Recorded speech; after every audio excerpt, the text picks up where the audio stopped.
परमात्मा के डायरेक्ट शरण में जाना पड़ेगा, तभी जाके उनकी आत्मा की कल्याण होगा। अभी जो परिस्थिति आ रहा है, चलो उसका क्या होगा किसी को पता नहीं है, लेकिन एटलीस्ट उसके पास एक ही तो ऑप्शन है कि परमात्मा के शरण में जाए, ज्ञान के शरण में जाए, उसके जो सनातन धर्म को निभाए। इतना तो कर सकता है, उससे उसकी आत्मा में शक्ति आएगा। और हो जाए उसका शरीर तो हो जाए, बड़े बड़े ज्ञानी भी ना रख पाए, लेकिन आत्मा की तो गति तो उच्च डायमेंशन में तो होगा उसका। तो इसलिए उसका ड्यूटी बनता है कि सारे ज्ञान में आना ही पड़ेगा अभी। पर आज जैसे माहौल जिस हिसाब से है, आपने कहा सब कम से कम अपने सनातन कर्तव्य को जो भी निभाए उसको, पर आज तो हम जानते हैं लोगों के पास तो इसका ज्ञान नहीं है, तो सनातन का अर्थ ये समझते हैं कि चलिए हम भी लड़ने चलते हैं, हम भी करते हैं, जैसे सब लड़ रहे हैं तो हम भी आगे बढ़ चढ़ के हम भी लड़े। तो ये इसका तो कोई अंत ही नहीं होगा, अंत ही नहीं है, और सभी वायुमंडल के प्रभाव में है। अभी वायुमंडल में यही वाइब्रेशन है, लड़ना है लड़ना है, तो ये वाइब्रेशन ही उनको लेकर डूबेगा, फिर उनकी जो प्रारब्ध को और बिगाड़ देगा।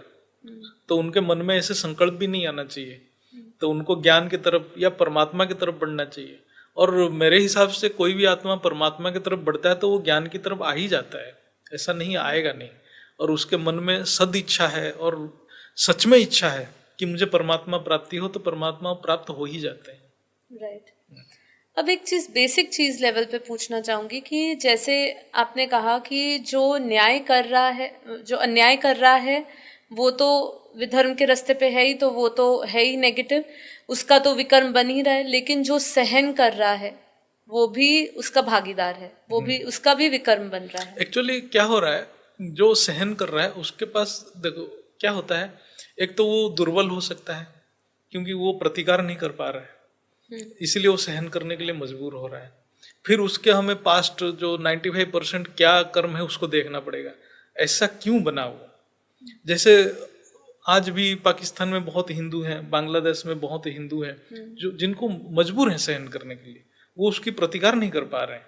तो उसका भी कारण तो कुछ होगा, जब हम कारण में जाएंगे पता चलेगा वो फिर और ही कुछ है, कितने जन्मों से किस किस रूप में वो आया है, क्या क्या कर्म किया है वो भी पता नहीं चलेगा।